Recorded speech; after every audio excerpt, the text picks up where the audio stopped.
welcome to Brighter Morning with Bo. My name is Bo Tiwari, and I'm so happy to have you as a guest this morning.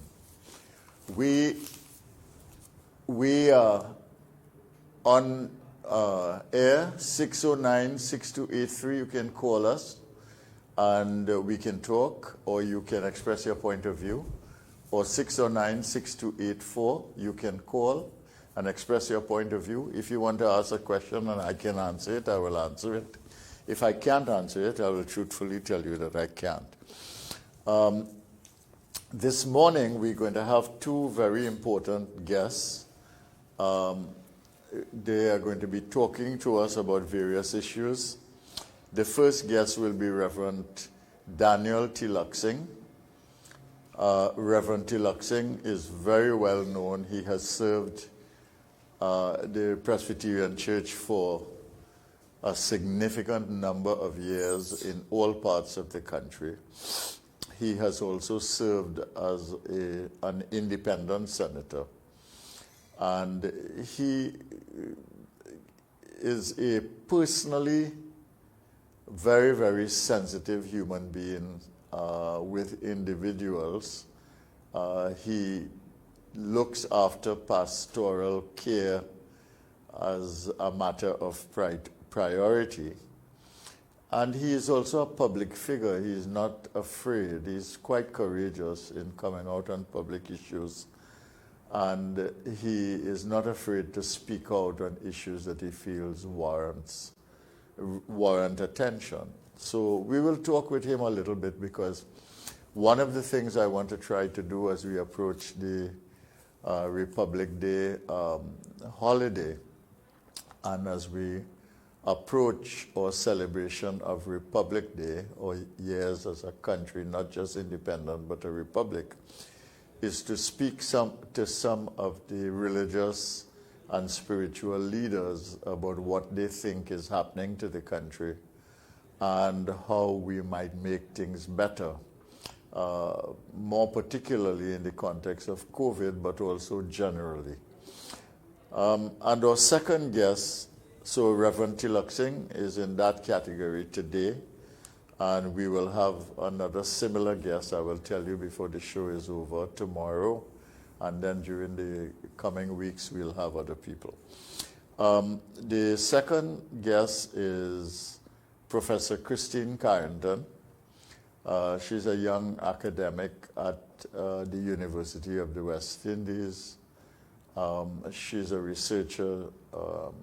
She is a genetics specialist and virologist. And we will talk to her about the COVID virus, the Delta variant, issues related to that, the issue of vaccination, etc. Because we need to have knowledgeable opinions, expert opinions. There is a lot of advocacy on both sides for and against the vaccines, and a lot of that is based on partial information. And I think it's important to have a comprehensive view and a knowledgeable, scientifically based view of what is happening and what we should know, and how we should behave and what we should do as a population. So we will talk to Professor Carrington later in the show. That is to say, the second half of the show. But these are two very inspiring guests, and we'd be happy to engage them. Just a few issues in the local news today. I won't do anything internationally today. I just want to mention that one of the gang leaders in the country, identified as a gang leader, he has never been formally convicted of a crime, but he is regarded as a gang leader, and he was charged on many occasions, and those charges were never really brought to conviction stage. His nickname is Bombay. I don't know if his real name will mean anything to you, but He was killed in the middle of the day, middle of the morning. Car pulled alongside and basically an explosion, and that was that. He did not survive his trip to the hospital. I think that raises the question of gangs and gangsterism in the country. The country is aware, the authorities are aware of how many gangs there are.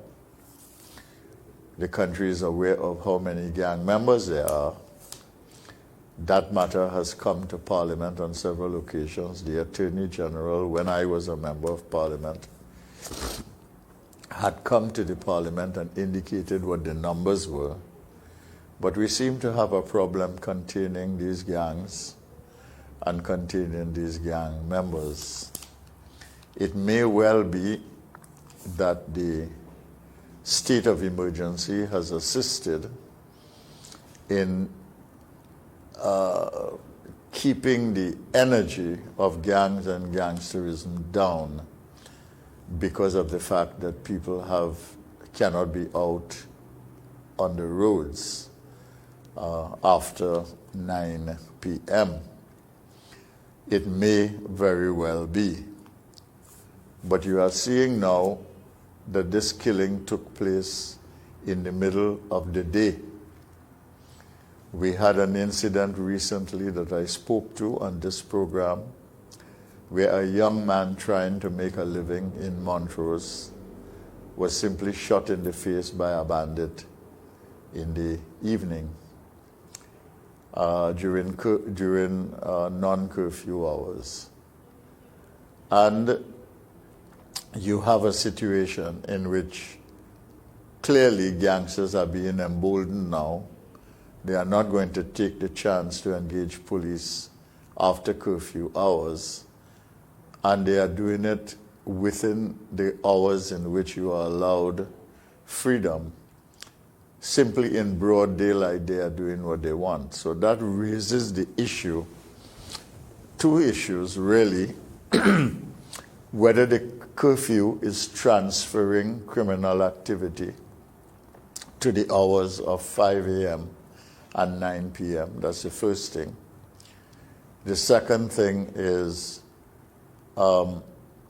whether is this particular killing of Bombay and whether and what is the meaning of that? What does it say about what is happening in gangland, so to speak? And the third issue that arises is, can we expect reprisals, and will the police service be ready to deal with that? Now, if we have reprisals, these are going to be taking place, as I said, with an appreciation and understanding of curfew conditions. So we may well be bracing ourselves for something new in Trinidad and Tobago. Generally, these gangland executions and reprisals would take place in the night or in the wee hours of the morning. As I'm pointing out, these things are taking place brazenly in the daylight, in the hours between 5 a.m. and 9 p.m. So there is a shift in the approach in these matters. And I am asking if we are likely to see something emerge that the country has not been exposed to before. I hope the National Security Council and the police service, the commissioner and all the members of the police service, the top brass of the police service, and I hope the individual police stations and their management are taking note of these currents that are developing in the society. The second issue that is raging is the issue of the police commissioner and that continues to be an issue. We don't know what is going to happen with the appointment or reappointment of a police commissioner, and that is raging at the moment. We will see how that evolves. It is very sad that the situation would come to this, where there would be investigations of either a police commissioner or what transpires under his watch, and it's very, very sad that the situation of the appointment of a police commissioner could reach to the point of such controversy and reach to the point of such uncertainty in a society like Trinidad and Tobago. I may have more to say on these things depending on how things evolve, but I do not want to get involved in that matter right now. The other raging controversy is the issue of NGC and the indemnity question. I have not had the chance to read all the newspaper articles on that matter. And there are a few of them today. So I have not had the benefit of reading those things, but a controversy is emerging of not only whether the board members should receive indemnity, but whether the Minister of Finance has the authority to grant it to them, and the legal status of this, if it is indeed granted, because it can be tested in court under judicial review. But that is not my issue. My issue is really, there is the issue of corporate governance, and there is the issue of how a state enterprise operates as a corporate entity. And there is the relationship between the role of the minister and the role of the board in the conduct of the corporate affairs of a corporation. And my very simple question is, was there a political instruction to the board by any member of the cabinet, whether that member is the Minister of Finance or the Minister of Energy, to do certain things for which the board took a political instruction rather than address the issue of corporate governance in the best interests of the corporate entity that they were charged to lead, in this case NGC. And I think that that is the more potent issue than the political ramblings that are taking place across the country and across the pages of the newspapers. A long time ago, John Kenneth Galbraith, who was a noted economist at the time that he functioned, and who raised many issues that were important and influential during the time that he wrote as an economist, both articles and books that he wrote. Galbraith is a Canadian. He has passed now. He was a Canadian, and he was a professor at Harvard University, and during the Kennedy administration, he was made ambassador to India. And he wrote in one of his books something that has never left my memory, and it is this. He looked at state enterprises, and he had ample opportunity to see them operate in India when he was ambassador. And he said it really doesn't matter who owns an enterprise, whether it is the state or whether it is the private sector. He says, but what matters, and matters profusely, are two things. One, whether it functions according to business principles, that is to say, whether it looks after its business to conduct its business in such a way as to make a profit and to be accountable to its shareholders. And in the case of a state enterprise, you are dealing with shareholders as well as stakeholders. Your shareholder might be the state, but your stakeholders are the citizenry on whose behalf the state owns anything in the society. So he says it doesn't matter too much who owns the business, but whether or not the business is conducted according to business principles. In other words, whether it looks after the best interest of the business in providing a service and generating a profit. He said the second important principle is whether or not there is political interference. He says because that political interference has the capacity to distort the corporate objectives of the business entity.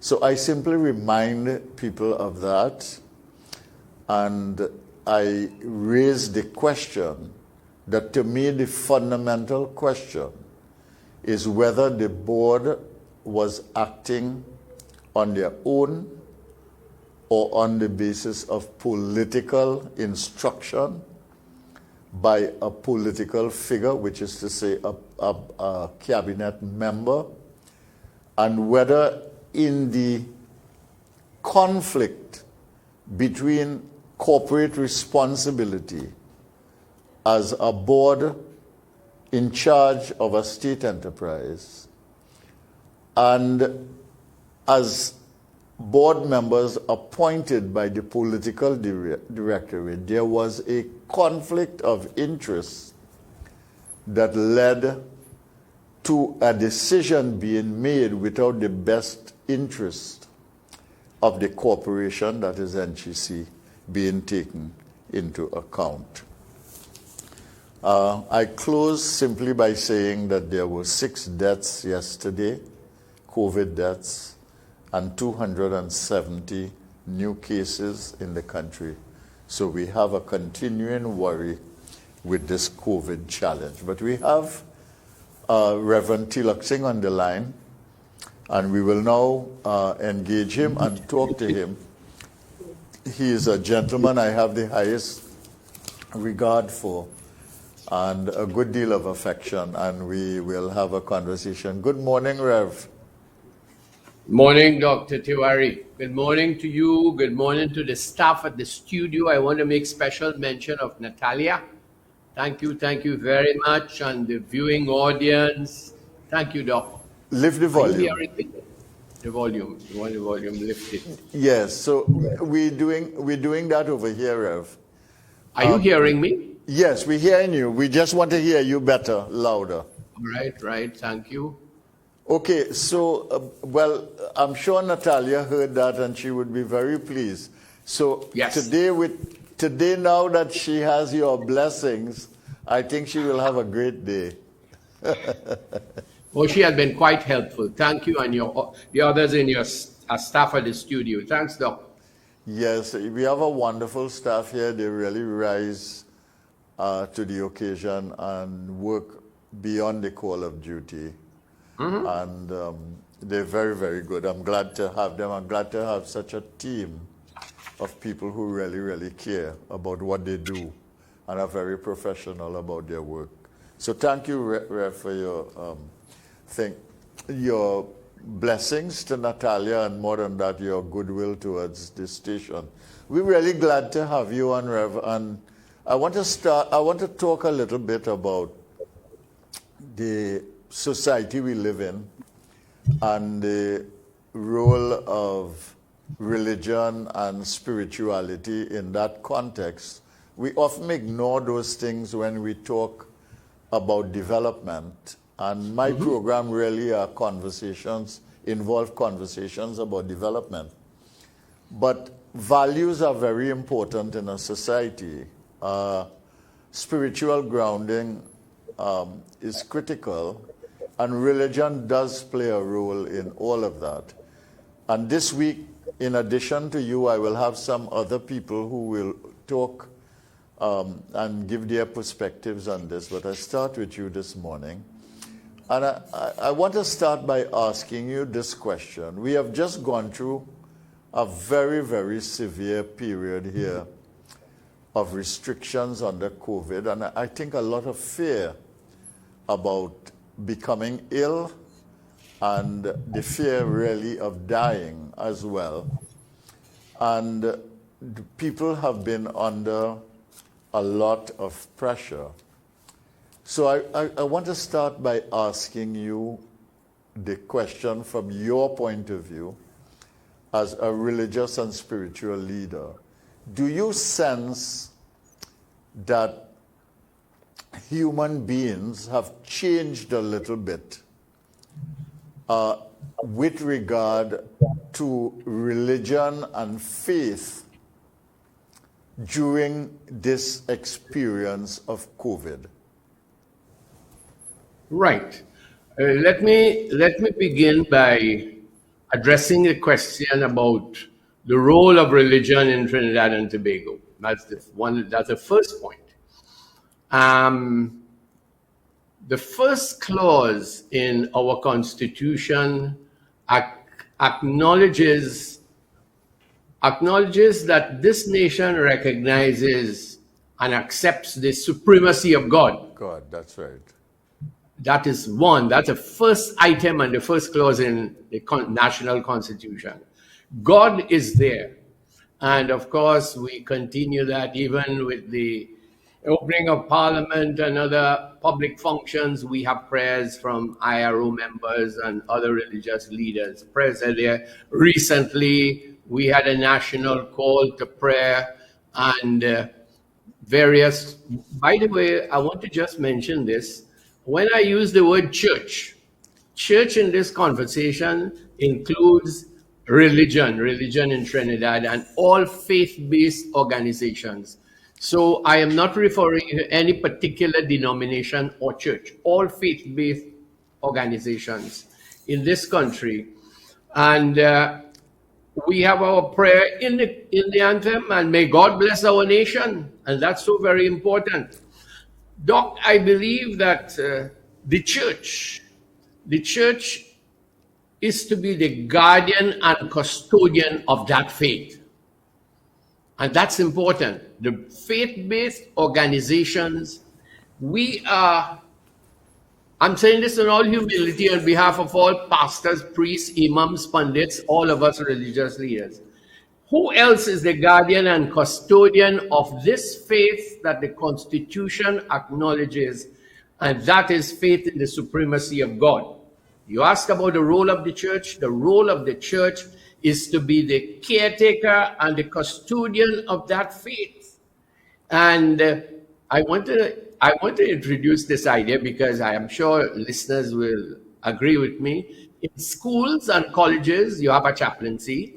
In the regiment, there is a chaplaincy. All over the world, you have chaplaincies. I think religion in Trinidad and Tobago must always serve and must be seen as the nation's chaplaincy. You must have a chaplain. The chaplain for Trinidad and Tobago is in its faith-based organizations. And there is a word. The word priest really means bridge builder. To be a priest, you act as a bridge between two sections. And faith-based organizations in Trinidad and Tobago stand as the high priest for this nation and this country. Faith-based organizations, the religions and the churches, we all stand as intermediary between God and Trinidad and Tobago. And in terms of morality and spirituality and the promotion and maintenance of human values, the church is responsible Not totally, but at least we need to take the lead in this. Thank you, Doc. Okay, no, I'm glad for that exposition because it's interesting. It gives a perspective. And I will come to the issue of church and state in a little while because you raised the Constitution and therefore I've got to follow up on that. But I want to ask a question. In your estimation, has the experience of COVID shaken the faith of the ordinary believer or churchgoer or person who believes in God? Do you sense that there is a shaking of faith? I will tell you something. I need some extra time in this conversation on that subject. Yes. Because that is so significant. Now, religion and the churches and the work of the church have all been affected negatively in serious ways. And religious leaders and people of faith share in the global pain as we adjust to understand this planetary crisis. Our religious assemblies, our celebrations, subject to the new protocols, churches closed, no singing, no public reading of scriptures, no festivals, Easter, Eid, Diwali, no, the crowds have been removed, no congregational life. People have to decide, well, which is better, congregational church or virtual church. We have done funerals with serious restrictions, 5 persons present, maybe 10 sometimes, 15 sometimes. We have had all kinds of strategies to adjust to the changing demands of the pandemic. The devotional life of the congregation, we priests and pastors, pandits, imams, all of us, have maintained, though, the devotional life of the congregation, which is so very important. As I was saying, we have the church, the faith-based organizations. The church must operate as the nation's chaplaincy. And how you do this during these crisis times? The online platforms have been used. The smartphone linkages, radio and television programs, live worship, YouTube recordings, keeping in touch, and so on. Church people have died because of COVID-19. Yes. Some hospitalized and so on. And you mentioned fear and panic. That fear and panic is there in every religious organization. I want to deal, if you will allow me, I want to deal with that very sensitive question of how this is affecting the faith of believers. When I say believers, I mean right across the board in Trinidad and Tobago. No, I wish you would deal with that because that is a very potent question. It is. Is faith in God is faith in God being shaken by this? And secondly, what does that mean for the issue of human faith and its implications for values? And what does that mean in terms of religious adherence? Yes, excellent. I want to address that because that is a serious question. I mean, we understand that. But Reverend, I will only ask you a serious question, right? No, I know that this is terribly serious, and I am going to give you a serious answer to that one. Of course. This question of a general question of how has religion been affected by the SARS-CoV-19 virus and this pandemic and crisis that we have in the world? Well, I tell you this. We have had conversations with individual members of the church.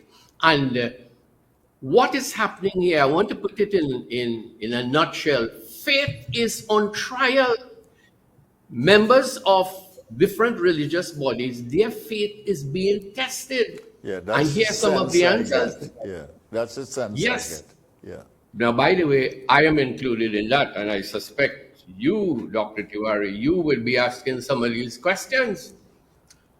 This pandemic, some people believe, is an act of divine punishment. I have heard that. I have read of that. People are saying God is angry. And there are some persons in different religions talk about the end of time. I think I understand the concept of Kali Yuga. Some of your listeners know what we're talking about. Yes. Other religions talk about the end of time. Also, another answer is about nature's rebellion against mankind for our devastation Of the of the planet, environment. yes. Yeah. All of these are answers to this, and people are saying, I'm talking about how does it test, how does it challenge, and how does the COVID crisis challenge personal faith? People are asking, why will God preside over such a disaster? People of faith ask this, and they are losing that faith, or their faith is undermined. Imagine 4.5 million deaths, 222 million persons are sick, economies are crippled, there's chaos in the world, new variants are here. By the way, this having the vaccine is an excellent thing. We have vaccines, but we Yes. have to be prepared. There could be other waves. There is certainly, Dr. Tiwari, a loss of faith. Religion is undermined, and people are asking, is religion relevant? And I don't know, this question is going to be asked for the next few months, maybe of years, and it might affect their responses, like in 2017-18, where you had crowds at these religious festivals and functions. Will these people come back? Now, let me stop here, but I want to continue on this because I Yeah. have a suggestion. I have a suggestion to make. Well, okay, if people have moved to greater skepticism, let's say, if not disbelief, and if people are being tested, if their faith is being tested, and that then affects the way that they now view their participation in religious communities and religious life, how is the church, and I take your point, and by church we mean how are religious communities and religious institutions, what is the thinking about how you respond to this, what you might, this emergence of greater skepticism and greater testing of belief? How does the Right. church or the community of belief respond to this? Right. I want to suggest for all our viewers, those who are participating in this conversation, I want to suggest that we hold on to our little faith in God, whatever faith we have in God. Because I am of the opinion, after meditation and studies and so on and reflection, that SARS-CoV-19 is due to mankind's folly, and God is not responsible. And this brings me to the question you may ask, well, why do I think that way? Why will I challenge members to hold on to their faith, to say that God is not responsible for this pandemic?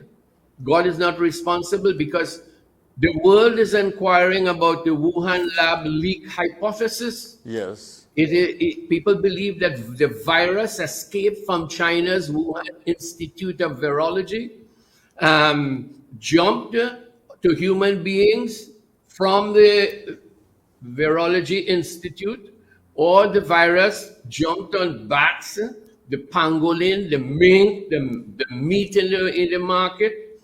And we all know this word, it is becoming very popular, this term, or they have all been dismissed as conspiracy theories and denials. We all know because USA, by the way, the United States has been involved in the work at the Wuhan lab, not right now, but at one time. The United States know what is happening in Wuhan, and also WHO, they understand that. There have been about 1,500 strains of viruses at the Wuhan lab. Since 2012, Dr. Wari, there have been research into a bat coronavirus. And the question the world is asking, who wants to say it's conspiracy? Fine.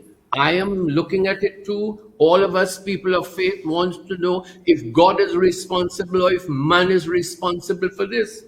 Did a deadly strain of virus emerge, or somehow or the other it escaped from the Wuhan lab and affected us? This, by the way, the investigation, the investigation has started afresh since what? May of 2020. And there is circumstantial evidence and real evidence too in history of man's use of germs to harness and control germs and viruses. Man has created or engineered germs. So we have to ask, is SARS-CoV-19 a man-made virus, an engineered virus? Can we construct or manipulate viruses and germs or even weaponize them? And the answer is yes from history. Yeah. Can I give you two examples? Yeah, please. Go ahead. Yes. Well, since the right. First World War, they have introduced germ elements in warfare. Yes. And the scientific work for that, since which chemical warfare deployed in the First World War, which began in 1914, yes, would have taken place before, between the years 1900 and 1914. So there has been a lot of experimentation in this. And you are right, germ warfare has become a way of proceeding. yes. But go ahead, make your 2 points, because I have a question for you on this question of God's responsibility and man's responsibility. Right. I'm glad you touched on World War I, 1914-18. The Germans were not the only ones using chemicals and viruses. The Germans used anthrax. Anthrax is a very deadly poison. The Germans used anthrax and cholera against the Russians at St. Petersburg. Various nations also in Europe during the World War I, they also were involved in using chemical weapons and viruses. Could you imagine during 1914-18, it is estimated that 130,000 tons of lethal gases, including some germs, were used in trenches, in cities, in villages of Europe. Chlorine and the mustard gas, we have read about it. Soldiers and civilians were all affected.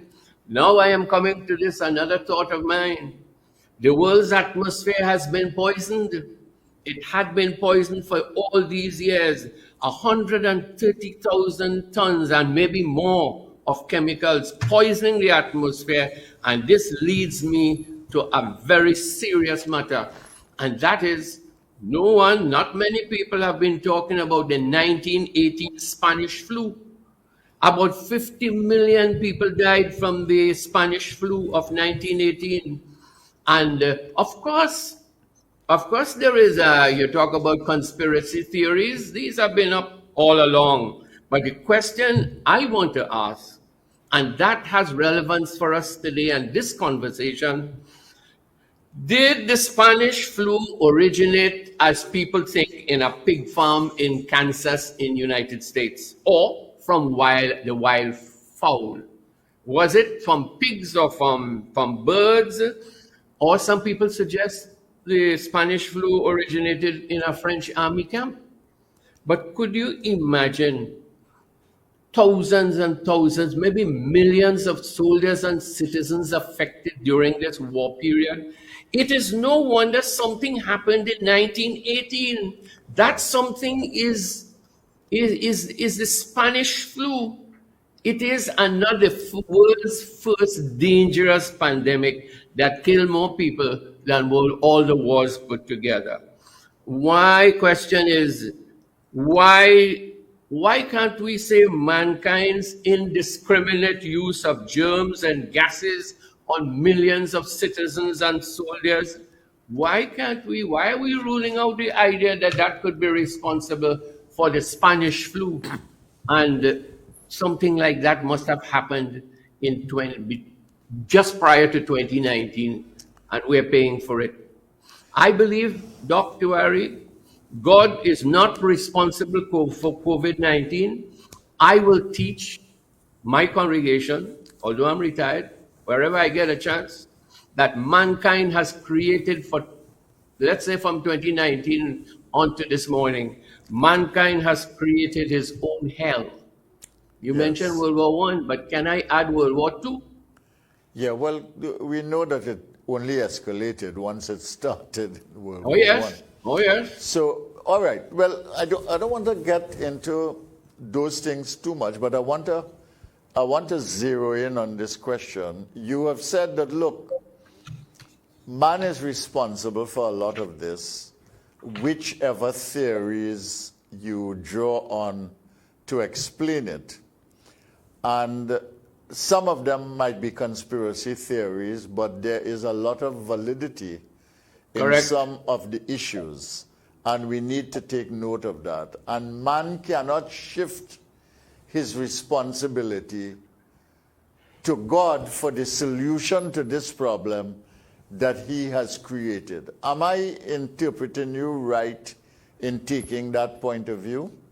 Very good. But we are on the same wavelength there, because I will tell you this. I have said this before, that the Creator, all the faith-based organizations believe that there is a Creator. The Creator made us, and He's not going to come to tell us how to run a national election. Yes. He's not going to form a constitution for us. Yes. We have a story that begins the Bible.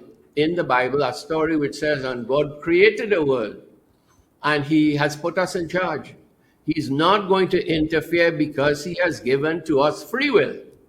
If He comes down and tells us how to run our business and how to run government and how to organize society, if He comes among us as the great emperor or coming down from Mount Olympus to tell us what to do, then mankind will be robots. Yeah. Well, I think it is important to clarify that. I mean, you're really creating the context of how you manage this business of faith. You basically saying, look, you cannot blame God for every problem that man creates, and you also cannot expect God to come down to solve every problem that is a man-created problem. And I think the issue that you are raising is whether faith should be shaken by man's inability to control the mess that he might have created at all. I think you're asking that question. And are we looking at faith and the way we address faith in God in the right way? Am I on the right wavelength? I'm trying to interpret you here. Yes, you are right, certainly. But I think we have to understand, in most of our religious teachings, in our sacred scriptures, that God is not an absentee landlord. Yes. You see, that we must not think him as being different. Yeah. There is a little story that the Christian church will be developing in December. And that is the story of the coming of Jesus. Yes. And the story of the coming of Jesus, and also the other religions talk about the various prophets and so on, and the saints who have visited the world and visited mankind and made revelations and brought messages and so on. The story of December about the birth of Jesus is that God is not distant, that He is very much with us. That's the meaning of the words of the prophet Jesus. God is with us. He is not distant. And I can add this. We are very blessed. We are very blessed with our medical science to have been able in so short a time, unlike the people of 1918 with the Spanish flu. We are very fortunate that our scientists have been blessed by divine wisdom to discover vaccines for us. Yes. We have been very blessed. God is helping us along out of this chaotic situation that we have created. Over to you. So you think that people should get the vaccines now that they are available in order to protect themselves, their family, their community, the society, etc. You would advocate that, right? This is man's government. Don't forget that. Yes. Yes. This is All man's right. government. And if that is the way out, then, and I will tell you this, and you are aware, Doc, that almost all the religious bodies in Trinidad have been encouraging their flock, encouraging congregations to go and take get your vaccinated. vaccines. And look, Sunday coming this weekend, churches and religious places, sanctuaries are going to be open. We are going to follow the rules and protocols. The buildings are going to be sanitized. We have to wear masks. We're going to have 25% of the attendance in churches. The churches have been following this. And you talk about fear early on. Let me tell you something. And we all know this. Religious people are very much afraid of this virus and what is happening here. And Yes. I suspect that on Sunday, maybe the mosque is Friday, and then we have the Mandir worship services. The attendances are not going to be very, very big because people are afraid, Yeah, people are faith-based people. cautious. Yeah. Yes, people are concerned. And therefore, I believe that we must take the vaccines, whatever we are available. And I want to say that we have to celebrate something. We are very glad some months ago we have been scrunting for vaccines, but thank God we have enough We have vaccines it and now, we have and we choices. have a choice. Yes. And that's excellent.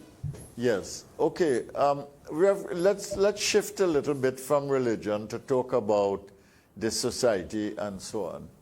I mean, in our society, there's a feeling that not only do we have an economic challenge, partly because of our own situation. We've had the drop in the price of oil and natural gas in 2014, and that has continued with all kinds of with a kind of volatility.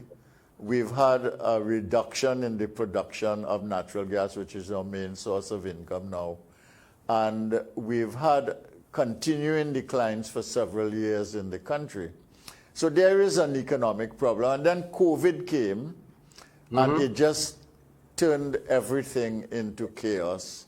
A lot of people lost their jobs and so on. So we have that economic problem.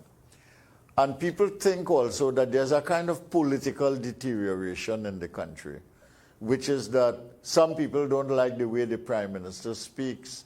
Some people don't like the way the government, the opposition behaves. Some people do not like the way parliament is conducted and the way people talk to each other in the parliament. Some people think that the political contest has become a kind of personality destructive arrangement in terms of the kinds of attacks that are made on people, etc. So that there is a sense, look, we are in a situation of economic deterioration and political deterioration. And there is a sense also, when you look at the crime, when you look at the criminality, when you look at the violence, when you look at the abuse of children, all of these things, and that there's a kind of social and societal breakdown starting with the family. Now, what, from your point of view, as a religious leader and as a spiritual person, what is your assessment of what is happening in our society, and what can we do about it? Well, we have been talking about COVID all the time, and I have been looking at some of the statistics. Within recent times, we've been counting how many people died from COVID. There are two categories. Those who had comorbidities, those who had their problems, their illness problems, they got affected by COVID and they died, right? You had two sets of problems that the individual or the body had to manage. So some passed on. And then you have another category of persons who had no medical conditions, they got COVID and they died. Do you know, I've been looking at the figures, look at that list of those who had no previous health conditions, got COVID and died. If you take that figure and you compare it with the murders in Trinidad and Tobago, we have killed more people than COVID. Something is wrong with this society. Sure. The use of guns in this society, the breakdown of law and order in this society. Let me tell you, if we are losing confidence in the higher echelons of leadership, then that kind of evil has filtered down to the lowest class, in that we have crime, another kind of crime. There is a general breakdown in society. Now, I don't want to be a prophet of gloom and doom. You look at the newspapers this morning or yesterday or last month, and you're going to see enough messages of gloom and doom. What is happening here is not gloom and doom, but is what we are really experiencing in this country. And if those people who are makers of policy and defenders of law and order in this country, if they want to drive on a morning to go to work in motor cars that are heavily tinted and they can't see outside, and then they go to their offices in Port of Spain and they sit down and cannot see what is happening in the city, then I am very sorry. That is part of the problem. We have lost our awareness as leaders and policy makers and people who maintain and promote law and order. We have lost that sensitivity to the breakdown in the society. And people who can do something, I don't believe they're doing too much. We are not doing a good job in Trinidad and Tobago when it comes to building bridges, maintaining law and order, and keeping the peace. We have lost respect for human life, lost respect for one another.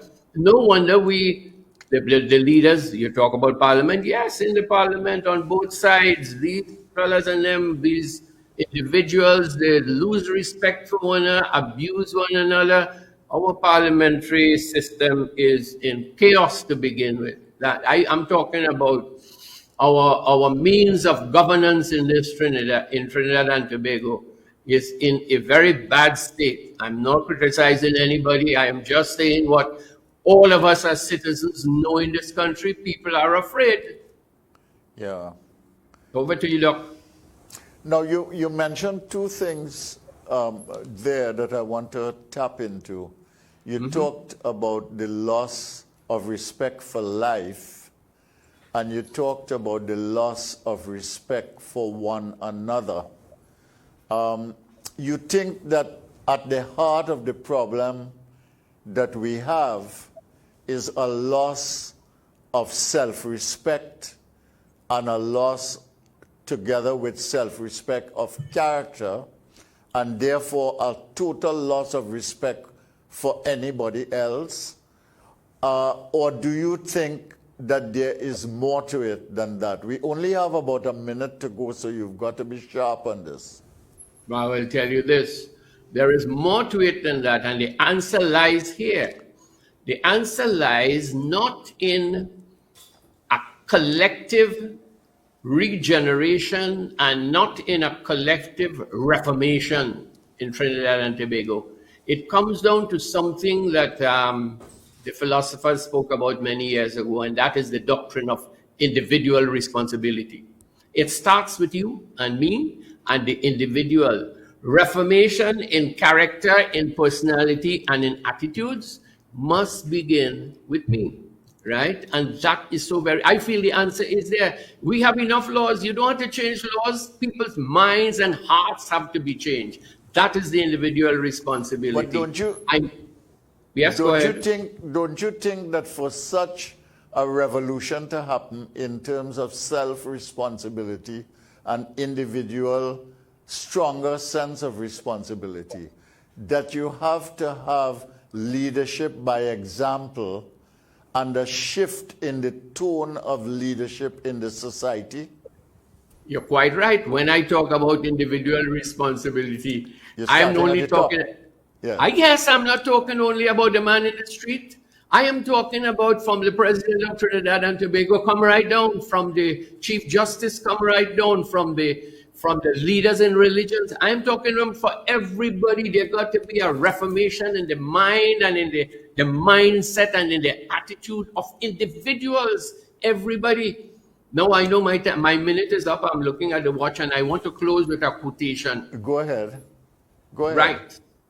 Because we're talking about COVID, and listen, Doc, these distressing times, and ladies and gentlemen who are in this conversation, in these distressing times, and we're not too sure what is going to happen. We are looking at the variants that are here. About 5 or 6 persons will have been the carriers of something we do not want with us, variants of the SARS-CoV-19. In these distressing times, I want to share a word. I love this quotation from the French writer Albert Camus. He said, in the midst of winter, I found that there was within me an invincible summer, and that makes me happy. End of quote. Yes. And today we pray as we close that invincible summer after this pandemic's dreadful visitation, that invincible summer will come very, very soon for us in Trinidad and Tobago. And I want to also close with a second quotation from an ancient book called the Book of Psalms. In the Bible, from Psalm 46, I want to close in this time of great fear and dismay and distress and uncertainty and anxiety. I want to quote from that ancient book which says, God is our refuge and our strength, a very present help in trouble. God bless you. Okay, thank you so much for the blessing, and thank you for leaving on such an optimistic and positive note. Rev, it's been a pleasure to talk to you. We will talk another time. Thank you, Doctor. And God bless. To you, my brothers and sisters watching and listening, thank you for staying with us. We shift now to Andrew Chan on the 7 o'clock news. Thank you very much.